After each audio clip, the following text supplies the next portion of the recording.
Hello welcome everyone, welcome to agriculture study 333। तो दोस्तों, एक बार फिर से हमारे इस चैनल पर आप लोगों का बहुत बहुत स्वागत है।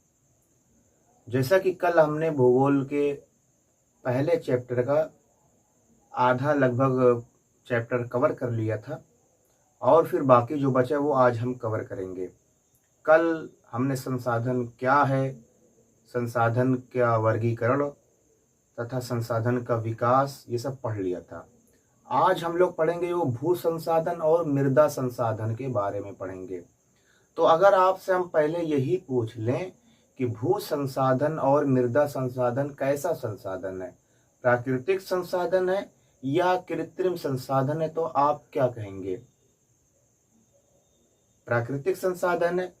भू माने क्या होता है? पृथ्वी। भू माने क्या होता है? पृथ्वी। पृथ्वी एक प्रकार का संसाधन है भाई। पेड़ पौधे, कृषि, खनन, जो पेट्रोलियम निकाला जाता है, खनिज पदार्थ निकाले जाते हैं, वो कहाँ से निकाले जाते हैं? इसी भूमि से ही तो निकाले जाते हैं, पृथ्वी के अंदर से। भूमि की परिभाषा जानते हैं? भूमि एक प्राकृतिक पिंड है, ठीक भाई। वन हो गए, पेड़ पौधे, कृषि, ये सब किसमें की जाती है? ये सब जमीन में ही तो की जाती है, भूमि में ही तो की जाती है। जिससे देखिए भूमि लिखा है इसमें, भूमि वन के लिए प्रयोग की जाती है। और देखिए जो कृषि के लिए अनुपलब्ध भूमि, यानी कि ऐसी बंजर भूमि जिस पे आप कृषि नहीं कर सकते, जहाँ पे आप खेती नहीं उगा सकते, वहां पे फैक्ट्रियां लगा लीजिए, घर बनवा लीजिए, रोड बनवा दीजिए। भूमि का सारा काम ही काम है, आप हवा में थोड़ी चल रहे हैं, इसी जमीन ही पे तो चल रहे हैं। तो भूमि का उपयोग सबसे पहले वनों के लिए किया जाता है। और जहाँ पे बंजर भूमि है, कृषि नहीं की जा सकती, वहां पे जो है सड़क बनवा लीजिए, मकान बनवा लीजिए, फैक्ट्रियां बनवा लीजिए। और परती भूमि क्या होती है? ऐसी भूमि जहां पर एक वर्ष से खेती ना की गई हो, आप खेती कर सकते हैं मगर वहां पे एक वर्ष से खेती ना की गई हो, उसे प्रतिभूमि कहेंगे। प्रतिभूमि तो आप जहां एक वर्ष से खेती ना की गई हो वहां पे जाइए, खेती कीजिए और भूमि का उपयोग कीजिए, जो भूमि पड़ी हुई है उसका उपयोग कीजिए। और कृषि योग्य भूमि, जो कृषि योग्य भूमि है वहां पे भाई आप कृषि कर ही सकते हैं। सबसे पहले क्या भूमि के उपयोग में आएगा? वनों को लगाइए। दूसरा, कृषि के लिए अनुपलब्ध जैसे बंजर भूमियां जहाँ है वहां पे सड़क बनवाइए, मकान बनवाइए, फैक्ट्रियां बनवाइए, ये सब कीजिए। और जो प्रति भूमि यानी कि जहाँ पे एक वर्ष से अधिक समय हो गया, वहां पे कृषि खेती नहीं की गई है, वहां पे खेती कीजिए। और जहाँ पे भाई कृषि हो रही है वहां पे आप कृषि कीजिए। भू संरक्षण के उपाय क्या है? आप इस धरती को, इस भूमि को संरक्षित कैसे करेंगे, ऐसे बचा के कैसे रखेंगे? कल हमने बताया था कि आदमी अपनी लालच के कारण इसका अंधाधुंध उपयोग कर रहा है, जिससे हमारी आने वाली पीढ़ियां जो है इसका उपयोग नहीं कर पाएंगी। तो आप इस भूमि को संरक्षित कैसे करेंगे? सबसे पहले इस भूमि को आप जो है वो वनारोपण यानी कि वन पौधों को रोपित करके, पौधों को लगा करके इस भूमि को संरक्षित कर सकते हैं। भाई पौधे जो मृदा को ऐसे पकड़े रहते हैं, इधर उधर जाने नहीं देते। तो सबसे पहले आप वनारोपण करेंगे। दूसरा, पशु चारण नियंत्रण।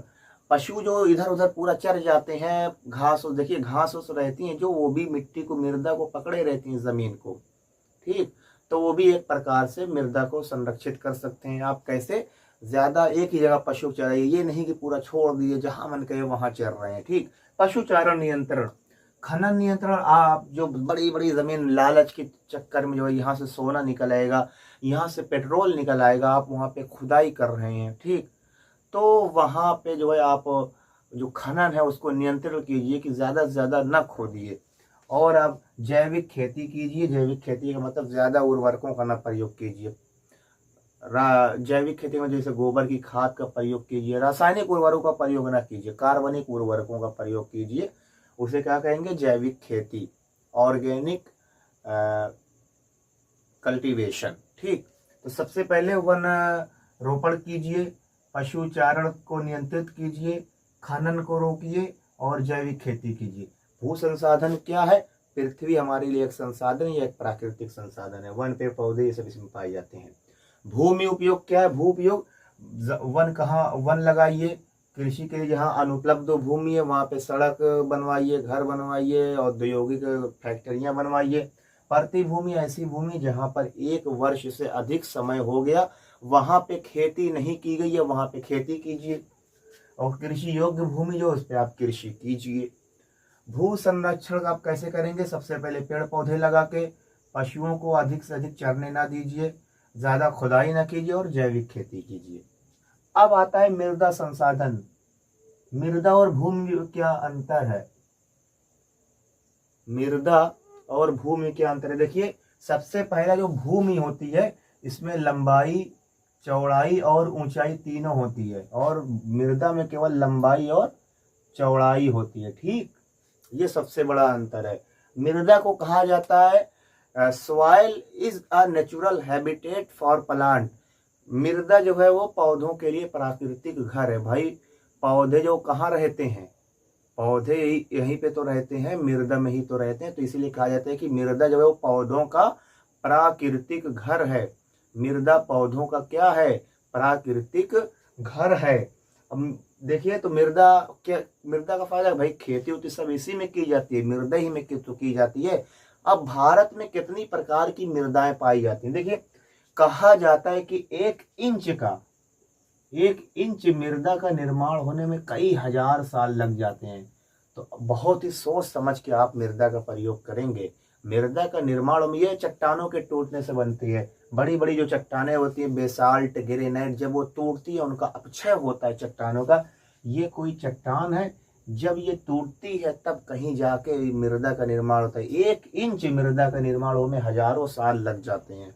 इसलिए मृदा का उपयोग हमें बहुत ही सोच समझ कर करना है। मृदा के प्रकार, सबसे पहली और जो सबसे ज्यादा मात्रा में सबसे उपजाऊ मृदा होती है वो जलोढ़ मृदा। जलोढ़ मृदा, देखिए जलोढ़ मृदा क्या होती है? जब नदियां बहती है तो केवल उसमें पानी नहीं बहता, साथ में जो है वो कंकड़, पत्थर, मिट्टी भी बहती है। उसमें जो मिट्टी बहती है उसमें पोषक तत्व भी पाए जाते हैं। जो मिट्टियां नदियां अपने साथ बहा कर लाती हैं, नदियों के किनारे की मृदा को क्या कहा जाता है? जलोढ़ मृदा कहा जाता है। भारत की जो मृदा है उसमें 45%, लगभग आधे से थोड़ा सा कम मृदा कौन है? जलोढ़ मृदा। ये मृदाएं ज्यादातर उत्तर प्रदेश, पंजाब, हरियाणा, बिहार, पश्चिम बंगाल इन सब में पाई जाती है। तभी आप देखें, हमने कहा कि जलोढ़ मृदा सबसे ज्यादा उपजाऊ मृदा होती है। तभी देखिए उत्तर प्रदेश, पंजाब, हरियाणा, बिहार या पश्चिम बंगाल में चावल, गेहूं, कपास, बाजरा ये सब की खेती सबसे ज्यादा होती है। क्यों? क्योंकि यहाँ पे जलोढ़ मृदाएं पाई जाती हैं। और हमने अभी आपको बताया जलोढ़ मृदाएं सबसे ज्यादा उपजाऊ मृदाएं होती है। देखिए, ये बांगर और खादर लिखा है। तो बांगर जो होती है वो पुरानी जलोढ़ मृदाओं को क्या कहा जाता है?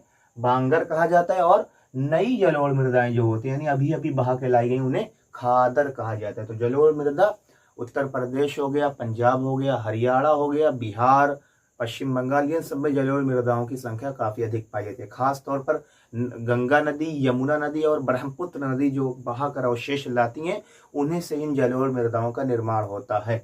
बांगर मृदाएं पुरानी जलोढ़ मृदा को कहते हैं और खादर नई जलोढ़ मृदा को कहते हैं। 45% लगभग हमारे भारत की मृदा कौन है? जलोढ़ मृदा। दूसरी क्या आती है? काली मृदा। इसे रेगुर मृदा भी कहते हैं या इसे काली कपासी मृदा भी कहते हैं, क्योंकि काली मृदा सबसे ज्यादा कपास के लिए उपयुक्त मानी जाती है। और काली मृदा सबसे ज्यादा गुजरात में पाई जाती है, फिर महाराष्ट्र और मध्य प्रदेश के कुछ भाग में भी पाई जाती है। तो अगर आपसे पूछ लिया जाए कि काली मृदा कौन सी खेती के लिए सबसे उपयुक्त होती है, तो वो आप क्या लिखेंगे? कपास। कपास के लिए काली मृदा सबसे ज्यादा उपयुक्त मानी जाती है। कपास के लिए काली मृदा सबसे ज्यादा उपयुक्त मानी जाती है। और कपास की खेती भी सबसे ज्यादा गुजरात में की जाती है, क्योंकि गुजरात में सबसे ज्यादा काली मृदा पाई जाती है। अगला, लाल व पीली मृदा। लाल व पीली मृदा ये छत्तीसगढ़ में ज्यादातर पाई जाती है, उसके बगल वाले प्रदेश में। लेटराइट हो गया, ये कर्नाटक, तमिलनाडु, उड़ीसा आदि में पाई जाती है। मरुस्थली मृदा आप नाम से ही जान रहे हैं, राजस्थान में जो मरुस्थल में पाई जाती है उसे क्या कहेंगे? मरुस्थली मृदा। आपके लिए ये दोनों इंपॉर्टेंट है। बाकी आपको ये पता होना चाहिए ये सब कहाँ है। जलोढ़ मृदा सबसे ज्यादा उपजाऊ मृदा यही होती है, उत्तर प्रदेश, पश्चिम बंगाल, बिहार, हरियाणा, पंजाब, यहाँ पर पाई जाती है। पुरानी जलोढ़ मृदा को बांगर कहते हैं, नई जलोढ़ मृदा को खादर कहते हैं। काली मृदा को रेगुर मृदा भी कहा जाता है। ये सबसे ज्यादा गुजरात महाराष्ट्र में पाई जाती है। लाल मृदा छत्तीसगढ़ और उसके अगल बगल वाले क्षेत्र में पाई जाती है। लेटेराइट मृदा उड़ीसा हो गया, कर्नाटक, तमिलनाडु इस सब में पाई जाती है। मरुस्थलीय मृदा राजस्थान में पाई जाती है। अब देखिए ये मृदा अपरदन, सॉइल एरोजन, आपने सुना होगा मृदा अपरदन। मृदा का एक स्थान से कट कर दूसरे स्थान पर चले आना ही क्या कहलाता है? मृदा अपरदन। आप देखिए बारिश होती है, मिट्टी आती, बारिश का पानी मृदा बहाकर यहाँ लेके चला आया, तो इसे क्या कहेंगे?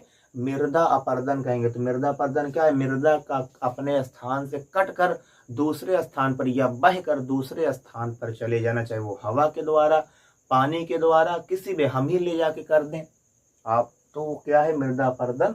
मृदा का एक स्थान से कट कर दूसरे स्थान पर चले जाना ही क्या कहलाता है? मृदा अपरदन कहलाता है। इसके कारण क्या होंगे?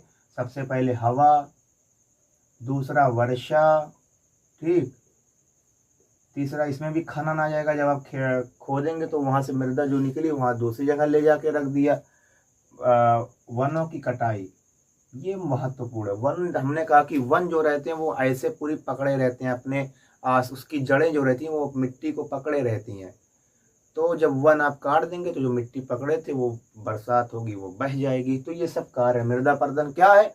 मृदा अपरदन मृदा का एक स्थान से दूसरे स्थान पर जाना ही क्या कहलाता है? मृदा अपरदन कहलाता है।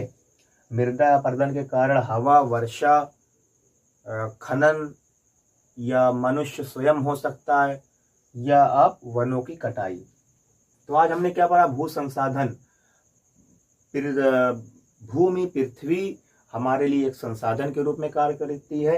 वन, पेड़ पौधे इसी पे पाए जाते हैं जिससे हम अपनी जीवन याचिका चलाते हैं। भाई आप वनों से ही तो अपना भोजन प्राप्त करते हैं। आप कुछ कहेंगे हम मांस खाते हैं, अरे जो मांस खाते हैं, जानवर जो आप खाते हैं, जिसका मांस खाते हैं, वो जानवर क्या खाता है? वो भी कहीं ना कहीं आप डायरेक्ट, इनडायरेक्ट, प्रत्यक्ष अप्रत्यक्ष रूप से किस पर निर्भर है? पेड़ पौधे पर। और पेड़ पौधे पाए कहाँ जाएंगे? भूमि में। भूमि का उपयोग वनों के लगाने के लिए, कृषि अनुपलब्ध होने की सड़क बनवा लीजिए। प्रति भूमि जहाँ पर एक वर्ष से अधिक समय हो गया कृषि ना की गई हो, उस पे आप कृषि कीजिए, और कृषि योग्य भूमि तो आप कृषि कीजिए। भू संरक्षण कैसे करेंगे? आप भूमि को सुरक्षित कैसे रखेंगे? पेड़ पौधों को लगाकर, पशु चरण नियंत्रित करके, पशुओं के चरने से, खनन नियंत्रण और जैविक खेती करके। मृदा संसाधन क्या है? मृदा भी हमारे लिए एक प्रकार का संसाधन है। मृदा पौधों के लिए प्राकृतिक घर है। भारत में मृदा निर्माण अगर आपसे पूछा जाए कि 1 इंच मृदा का निर्माण 1000 वर्ष में होता है। मृदा का निर्माण सामान्यतः चट्टानों या शैलों के टूटने से होता है। जलोढ़ मृदा, भारत में सबसे अधिक जलोढ़ मृदा पाई जाती है। सबसे अधिक उपजाऊ मृदा होती है पंजाब, उत्तर प्रदेश, बिहार, हरियाणा राज्यों में पाई जाती है। पुरानी जलोढ़ मृदा को भांगर मृदा कहते हैं, नई जलोढ़ मृदा को खादर मृदा कहते हैं। अगला है काली कपासी मृदा, इसे रेगुर मृदा भी कहते हैं। ये गुजरात और महाराष्ट्र में ज्यादातर पाई जाती है तथा ये कपास की खेती के लिए उपयुक्त है। लाल व पीली मृदा, लेटेराइट मृदा, मरुस्थलीय मृदा। मृदा अपरदन क्या है? मिट्टी का एक स्थान से कट कर दूसरे स्थान पर जाना ही मृदा अपरदन कहलाता है। मृदा अपरदन हवा से, वर्षा से, मनुष्य स्वयं कर सकता है, खनन से, वनों की कटाई से होता है। तो आज के लिए इतना ही। अगर आपको सेशन अच्छा लगा हो तो कमेंट बॉक्स में कमेंट जरूर कीजिएगा।